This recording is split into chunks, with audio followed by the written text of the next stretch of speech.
that your mom leans in. Your mom is, she's got like the mom jeans on, but is like a sort of wood elf. You see that she's got like a bow over her shoulder and a quiver of arrows. Your mom works as a ranger that goes and explores the woods around here. You see she goes, sweetheart, I've been knocking up a storm. What's going on? You're gonna be late, you're gonna miss the bus. Oh yeah, about that, I'm not going. God damn it! You're going to school. Yeah, try and tell me even one good bard who learned how to bard in school. They're gonna teach me how to play the bass guitar? No. If I need real life experience. The school is real life experience. Sweetie, you're 15. Who's my dad? God damn it, I'm not. Who's my dad? I can't tell you who your dad is Gilear, who raised you and loves you. Okay? That tool. Look, just because things aren't great between your father and I right now doesn't mean that he doesn't love you, okay? Really? Because the look on his face when my horns started growing in didn't look a lot like love. Sweetie, this attitude is a problem, all right? You gotta get it together.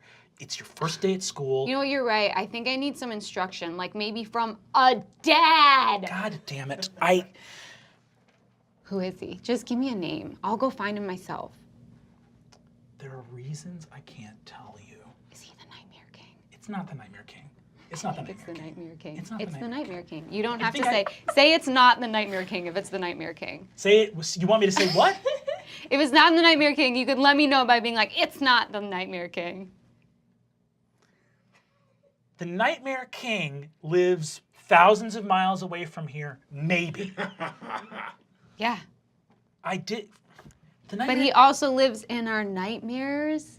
Maybe that's where you met him. Sweetie, this is sensitive, and adults. I light up a cigarette. Where the fuck did you get a cig? She snatches it out of your hand. Where did you get that? I light up another. God! Where did this come from? You were so well behaved a year ago.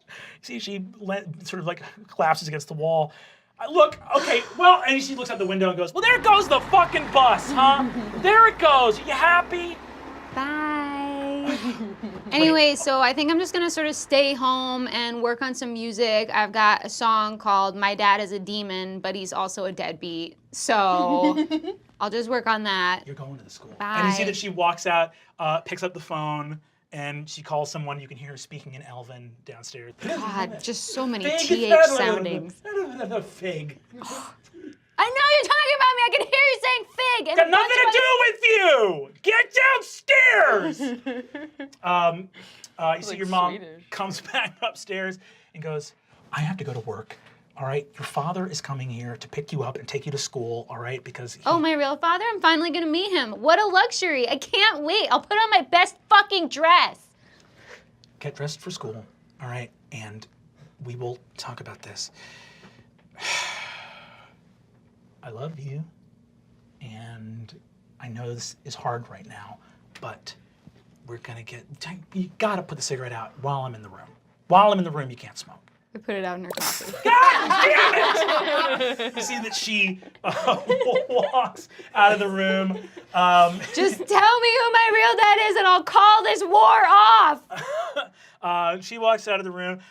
She leaves. You see that she walks out on the front lawn and a humongous griffin flies out of the sky going, lands in the front yard. She mounts on its back and flies off. Okay, that's pretty dope. You see that a giant griffin lands in the lawn and your mom gets off of it. Sweetie, are you okay? Yeah, I fought valiantly. I was part of the fight. Baby, I believe you. And she kisses you on the head. Thanks, Mom. Hop on. Let's get out of here. By the way, I know that Dad drove a motorcycle. She blanches, completely white in the face.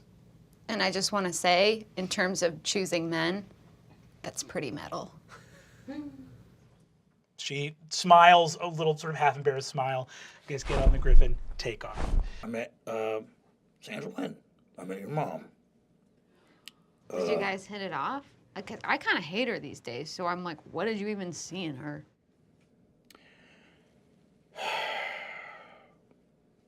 You know, kiddo, I don't think that any of your feelings are wrong, but I think that something that happens sometime when a parent is absent is that the people that you're with every day, they get the brunt of those feelings of sadness, right, that you're experiencing. And I think probably I deserve at least a part of that, but it's only because I wasn't around that I get all this extra credit that I really haven't earned. Your mom worked her ass off, and I don't want to tell you your feelings are wrong, but I'm not super comfortable talking poorly about the woman who, after all, brought you into the world and raised you. I'll be here in a little while, and... Ugh, I might as well head out too. No, you should stay. It's good. No, I have 2 dads and no mother. I don't like that, sweetie. She's honestly barely been around. Gilear has done a lot more raising me. I think it's probably because you seek Gilear out. I can't argue with that. Your mom. Hey, Mom. How's gorthalax? Hey, sweetie. I heard the news that you were in jail. Gorthalax is not doing great. We had a conversation early yesterday. He came over the night before, and after that, we spoke. And I had to sort of break the news to him that there was not really going to be a chance of us being together. He took the news pretty hard, and he left, and I haven't been able to reach him. I think it seems possible that he went back to hell. But they were gonna demote him in hell. Also, I'm here. I'm so sorry, kiddo. You scared him away? You rejected him, so now he's not in my life once again? Are you the one who put him in that ruby to begin with? I didn't put him in the ruby to begin with, sweetie. That was Arthur. I'm sorry. Well, I'm assuming that you came to say you know how to get us out, because you're so sorry that you scared away my dad for a second time. I'm helping Sklon to try to find a way to get you guys out of here. I don't know if your dad will be coming back. I wanted you to have these, now that you know. And she hands you a little picture book of like old crystal Polaroids. You see there are pictures of your mom and Gilear when they were young. Your mom was like an insane elf ranger, like rocker. She has like leather studded like wrist guards and bracers. She has all these badass weapons, like short sides on the hair, like a mohawk. She looks like a lunatic. And you see Gilear is just there in a short button up, not as bald, but still sort of a far back hairline, kind of looking square. And there's pictures of her and gorthalax at like concerts and stuff like that. And you see sort of a young gorthalax and your mom. Why are you giving these to me? Cat's out of the bag. You deserve to know. So you just had this all along? I didn't know that you'd sprout the horns. I thought we'd make it through. I'm gonna try to get you guys out of here. She turns around and leaves, and you can't help but notice like a strong similarity between the way you look now and the way your mom looked as a young woman. Guys, I always thought I had daddy issues, but I'm starting to think I have mommy issues. You get into the home to find Sandra Lynn lying on the ground, blood coming from her head. Her griffin is outside helping you fight, and she is unconscious. Well, I'll heal her.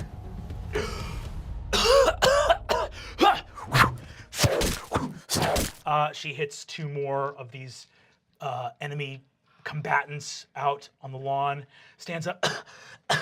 Think, Mom, are you okay? Are you okay? Much more importantly, are you okay? I'm looking way better shape than you. You're looking great. How are you doing? Thank you. I thank you for noticing. Yeah, no, I'm good. But, well, I was until I found out that you're... Look, I'm really sorry that I prioritized my dad's over you. You're allowed to be a complex person. She sweeps you up in a hug, kisses you. You see, she says, I love you so much. You're a good daughter. Everything you're doing now is something I get. I was just like you. Sorry, I thought you were gonna die. Felt very bad. You see, she looks and says, okay, we're gonna be okay, all right? We're gonna be okay. Do you know, is this about the missing girls? Is this about them somehow? Yeah. What's going on with them? I think that they are part of bringing the Red Emperor Calvaxus back. Okay, that's in the Ranger's Handbook somewhere. I can look that up. Yes, I believe that 7 maidens, they're all virgins. I believe that they've all been transported somewhere. That's part of a prophecy about how to bring them back. Where? Do you know exactly where? His lair. I don't know if that means the Red Waste or if he has some sort of like portable lair. But he needs his riches to be around. You see, and she says, airport. Okay, it could be the Red Waste. There's a closer place. There's a place that you can't get to walking. It's up in the mountains. Are your friends in trouble too? yeah. Go to your friends. You see, she kisses you on the cheek. She says, I'm gonna go find those girls. She grabs her boat, swan dives through the window, lands on her griffin's back, and takes off into the sky. She says, if they are where I think they are, I'll be back in as close to an hour and a half as I can. You got them, sweetheart. Come back to the prom. The prom? Wear a dress or a tux. I'll wear a tux. Are you wearing that? No. I have a little blazer and maybe a tie. You look so cute in that tie, sweetie. Thank you. All right, let's do this. Takes off. You see that Sandra Lynn ends up with Jawbone. She always did love a bad boy, I guess. What she can possibly do to help. Sandra Lynn says, all right, gang, well, we got... And you see she gives you a kiss and she tussles your hair. She's like... Stay away from me, Mom. You're okay. You're both like, you're like sitting on the roof of the van, feeling like the wobble of the sheet metal underneath you, but also like mostly pitched back with Baxter's enormous weight. So Baxter's become like a furry, feathery back sofa for you guys to lean against. I offer my mom a clove cigarette. She looks at you. I knew it. What the fuck, right? We're adventuring. Yeah. So what's up? You're making out with old guys? Can we just smoke in silence and not talk about that? I'm working on it. I know you and Gilear and definitely Gorthalax and probably Jawbone and every other adult in my life would advise me to stop doing that, and I'm working on it. It's a bad habit, right? You know something about that? Cigarettes. I'm talking about the cigarettes. Yeah, that's what I thought. You're a piece of work, kid. Well, you made me. Yeah, God, I guess I did. You're gonna be all right. It's hard, you know? Not even, there's so many fun mistakes. And I think sometimes for me, the idea of living for centuries gets daunting. You know the feeling of vertigo, right? Yeah. It's like because you can fall, you almost want to. Yeah. I think when you've got centuries staring you down, it's just this weight of, given enough years, aren't I going to fuck this up? And if so, maybe I should just get it out of the way. I don't know. I guess I don't have centuries, though. You might. Tieflings don't all live to be the same age. Some tieflings live hundreds of years. See, that fiendish blood in you is not human. It's not extra-mortal. Well, I keep a pretty healthy lifestyle. Yeah, real healthy. All right. You wanted us to shut up, so let's shut up. She reaches into her ranger pack and takes out a flask of whiskey and hands it to you. I was going to be straight edge except for drugs, but okay. If I'm doing it with my mom, yeah. And you guys, drugs. and you guys hang out looking at the stars that night. Sandra Lynn looks at you and puts a hand around you. Mom, are you okay? Bursts into tears, starts walking next to you and is like, I don't know, kiddo. Is this, are you under a spell, or is this maybe just a mistake on your part? When you see that you pivot to talking about that, you see that she like steals up her back and goes like, I'm a fuck up. Let's worry about Rog and Fabian right now. I actually understand. I only had to ask because I didn't know if you were under some sort of spell. And if you were, then we would need to get that sorted out. I wish I had that excuse. You guys head off. I somberly raise a scoop. Somberly raise a scoop through the. It's hard on the There's like bedraggled, Kristen, war-torn leave the group of room, adventurers, Kristen. and I wanted to ask you, daughter, is there?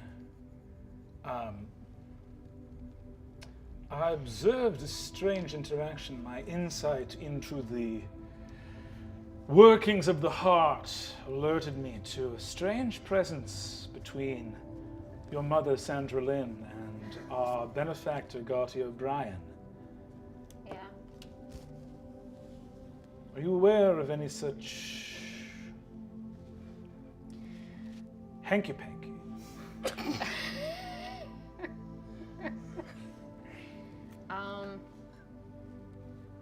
All I'm gonna say, Gilear, is that if anything, what may or may not have happened there is a testament that what she did to you, was maybe a pattern in her and had nothing to do with a failing on your part. Gilear nods.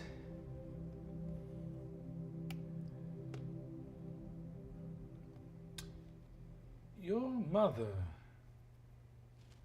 I don't need to make excuses on her behalf.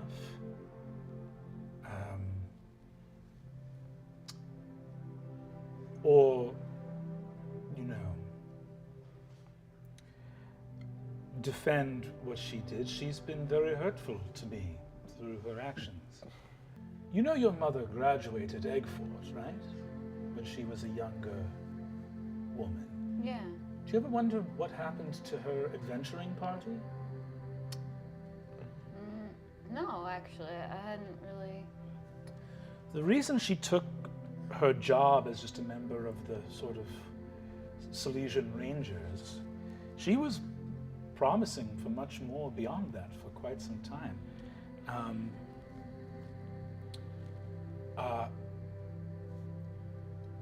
She was taken as a replacement member for an adventuring party that was actually already active in the world. Her senior year, she actually dropped out and got her diploma after the fact to join an adventuring party. I don't know everything. Your mother's been very private about it, but there was a married couple within that adventuring party, and they were older and more powerful adventurers. And my understanding is that as a very young woman, fresh out of adventuring school, she fell in love with a member of that wedded union who did not treat her very kindly. And when everything came out, she was ejected from that adventuring party, and her future as an adventurer was dimmed. I don't know that Her name got smeared because of what happened? Smeared enough. Adventuring parties are formed often at Eggfort, and no one wanted her as a replacement, and the person that had been her romantic partner, that had been unfaithful in that group, took great pains to smear her name so that no one else would accept her. Do you know who it was? I do. Have you heard? Who was it? He nods and says, another time. No. He says, it's your mother's information, not mine. I wanted to tell you what I knew. Not to forgive, but only to say that Sandra Lynn has always been impulsive and guided by her heart, but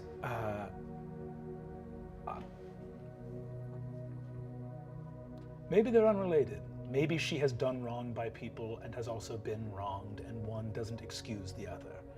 But there is a fuller picture to understanding your mother, I think. I absolutely agree. I was mostly trying to protect your feelings. I don't know how it feels for you to see her do what she did to you to someone else. Honestly, perhaps this is fucked up. No, get a little fucked up.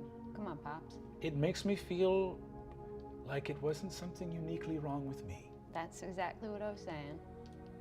You see, Sandra Lynn and Gilear are actually both smiling. You see, Sandra Lynn looks over and says, so as an elven ranger, I'm pretty keen of hearing, and Ida, I heard something you said on the deck of the ship. Tom looks and says, and says, Ida, I know you live in Leviathan, but are planning on maybe moving your library. We would love to have you over for dinner at Mordred Manor sometime. Sandra Lynn goes, sometimes the mood just strikes, sweetie. Bye-bye. Oh, that's so gross. You guys are so gross. I'm not gross. You're cute. That's what's happening. You see Fig, Sandra Lynn is like clutching you, weeping hysterically. She is just going like, I was just there. I was seeing. Mom, absolutely water under the bridge.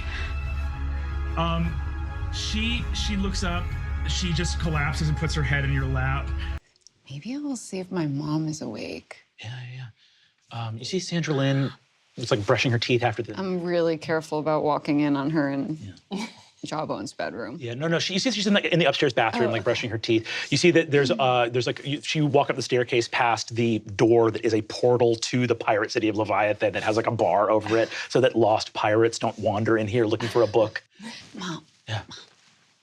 Sorry to bother you. I think I'm just like really, really burnt out. But in the middle of the battle, I kind of like tapped into something or something. Maybe I'm just burned out and I'm reading into it.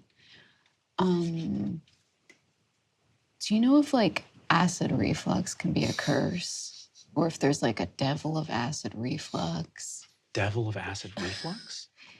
Yeah. I might have made a deal with a devil of acid reflux. Okay. Did you see a devil that looked like a... No, I just had this feeling that if I just let something loose or connected to something, that I could just tweak fate for a second. And tweaking fate. it was just a feeling in my gut that... Yeah, she looks at your stomach and goes, oh, sweetie, got a big glob of icing on your shirt. Oh. And what is that, cottage cheese? Yeah, I had cottage cheese a la mode. Now that I'm thinking about my diet tonight, that's actually probably what's going on. I think I woke you up for nothing. I'm sorry. I just had a really weird day of eating road trip food. Anyways, I think I'm just stressed. There's just a lot going on. But yeah, I just had too much cottage cheese and ice cream. Yeah, great. Okay, sorry to wake you up. No worries. Okay, sweetie, I'm so happy you're home. And listen, I know that Jawbone was talking to you guys. He's worried. If you fuck up, half as much as I did, you're gonna be doing great, sweetie. You don't mind how deeply unacademic I am? No, I was the same. I didn't give a shit about school. And look at me now. I live in a haunted house that's falling apart. I feel like there's other specifics you could have brought up. No, I just mean, listen, You have a rebellious spirit, and it's gonna bring trouble, and it's also gonna bring lots of rewards. And it's just, everything has its other side, and I'm not worried about you.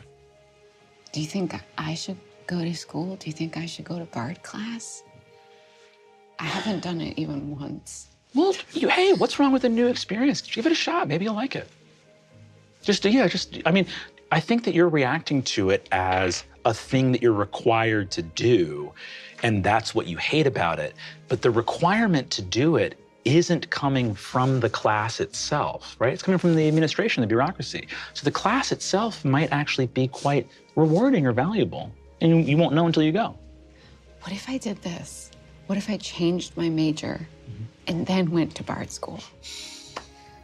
I don't know if that would help with the expulsion, but I love the hustle. And I think that's a great idea, Okay. sweetie.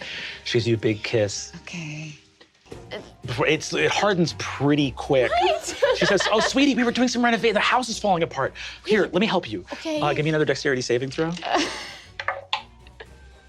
That was actually a nat 20. Hell yeah. You pull your foot out and are totally fine. You see that Doreen's fishnet stocking is partially torn and part of it's trapped in the boot with the cement.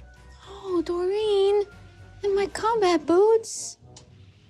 I pick up the bucket. Okay, we can get it out. No, it's better this way. How? I don't have time to explain it to you. All right, don't yell at me. You rush to your room, fall asleep next to your trilobites with a bucket of quickly drying cement and a gurgle in your stomach. Hey, great day today. Don't let the bastards fucking push you around. I'm gonna change my major, Mom. Really? Like we talked about. Okay. Yeah. What are you gonna change it to? Do you know? Something that I'm not gonna. That will just create a new problem instead of the old problem. I think you really helped me work this out last night. We I are love you, so Mom. late. Sandra Lynn comes over at a certain point and looks at you, Fig, and is like, "Just you talking to Dad, talking to Gilear?" Yeah, I was talking to Gilear. He's had some really, really good luck, and it's like he's feeling stressed at the prospect of losing it all. And I was trying to talk and tell him that he deserves the good luck. Yeah. Convincing people they deserve good things can be really tough. Well, I just want to understand what's going on with you two. Do you have like a situation going on? Because I saw you step in that bucket of cement earlier in the school year. And Yeah. Oh, yeah. So I'm cursed. you have the curse that made Gilear's life what it was. I think so. Yeah. Okay. I think essentially he borrowed someone's armor, and now they're mad at me. Well, is there a way to break it so it's that neither of you? It's not on either of you? Yeah, probably. I just haven't gotten a chance to think about it. I've been really busy with Kristen's presidential campaign. I understand. And I understand. Gorgox Well, it's what and Kat. every mother wants to hear. They want to hear that their daughter is deprioritizing a fiendish curse on her for her friend's student president campaign. So Yeah, no, But- I agree. hey, no campaigning possible now. We're in Fallinel, so maybe for old mom's sake, we bump up the priority on decursing the old, my only daughter in the world. Yeah, we could do that. I honestly, Mom, I think in general I'm having a slight issue because at school they're asking me a lot of personal questions. Now that I've invested myself in school, they're starting to ask me personal questions like, what do you want and who are you and what motivates you? And it's like when people ask me questions about other people, I can feel so animated. And then when people ask me questions about myself, I feel like I want to puke. Well, I you start sweating and I Yeah. get sick to my stomach and everything shuts down. And I don't want to talk about myself like ever. I don't even want to exist, right? It's like sometimes when I'm Wanda Childa, I'm like, can I stay this way? Who's Wanda Childa? Who's Wanda? My alter emo. Sandra Lynn grabs a bottle of some kind of wine from a passing elven waiter. He's like, "I'm happy to pour." Shut the fuck up. Okay. I think I'm just fundamentally struggling with basic introspection. That's okay. I don't think, sweetie, we've ever like unpacked. I was a bit of an asshole to you in your freshman year. I don't think so. No. It's fine for you to feel that way. I went under my own standard. I was brusque. I was mad that you were not doing well in school. The divorce with your dad, it got to a weird place. I just don't think I was as graceful as I could have been. All of which is to say, you had a huge shift in identity. Who you were in middle school and who you became when you met your other friends, I think there was a lot of embracing the tiefling part of you and becoming this hard rocker that I think is truthful to who you are, but it's a huge change that it kind of feels like we were in conflict and then you were saving the world every 8 months. And there's like not a mourning process for who you were in middle school and maybe not time for you to like, if you love your friends and that's where you feel the most comfortable and introspection makes you feel nauseous, would you ever think about like talking openly and honestly to your friends about how they see you? Because community can be a tool for seeing ourselves, for sure, right? Like, I don't see myself well, I think most of the time. Who I am in Jawbone's eyes, who I am in your eyes, that's like an aspirational person for me to be a lot of the time. I don't think I want to say that to people. I don't want to say, hey, what do you guys think of me? I don't want to do that. I mean, that's a pretty naked way to put it. That would feel really intimate. But I think maybe there's a softer or more natural way to ask for that. I don't know. I think I'm also maybe because it's like the warlock teacher's kind of like, I think she's asking me to dig into a part of myself that I kind of don't really know what to make sense of because like I am a devil who runs a bottomless pit of damned souls. Yeah. And I think I'm like struggling to know what to make of that. I turned it into a recording studio last I knew, but there was one guy who was really bummed about that. And I just keep thinking, what if I've eternally punished this man to rock? You can't. Everyone else seemed happy, but this one man seems really unhappy. And now I feel like a dictator. You can't keep everybody happy. If you gave everyone who was damned to hell a chance to basically record rock music in a big studio, and there's one guy out of the like infinite guys. He's all I think of. He's all I think of. I'm a monster to him. Okay, these are really harsh words. I'm glad we're taking a little Yulenear vacay. I think you know what? These are worries for another time. Okay. You wanna get some snow cones? Okay. Great, let's get snow cones. Cool, I light up a cigarette.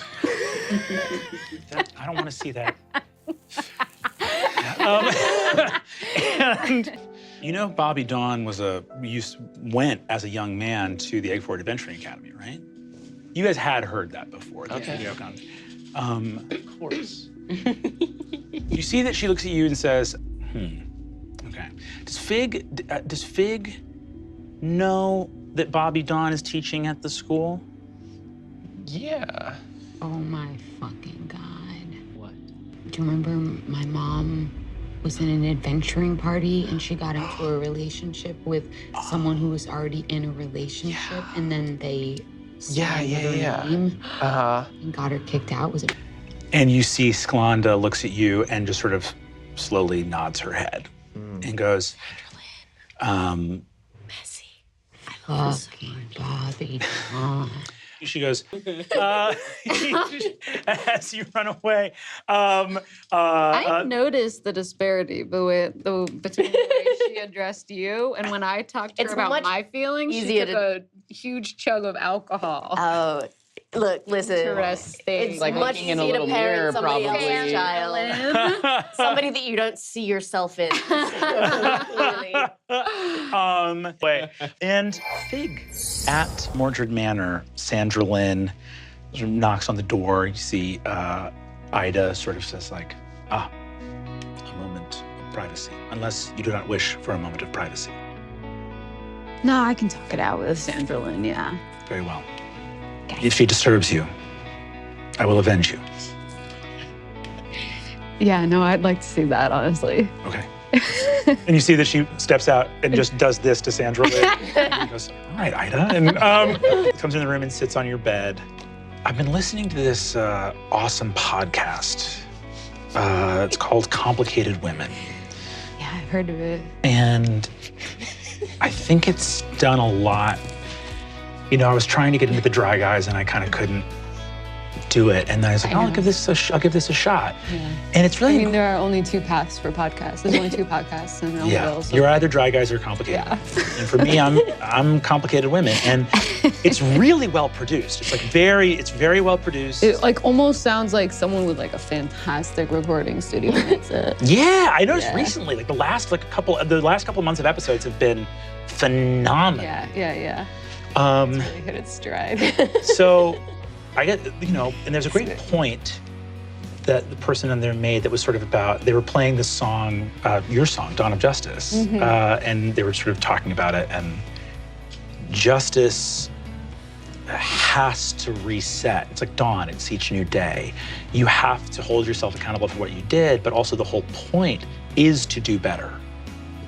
And that every time the sun rises, you have another opportunity to hopefully be a little bit more just than you were the day before.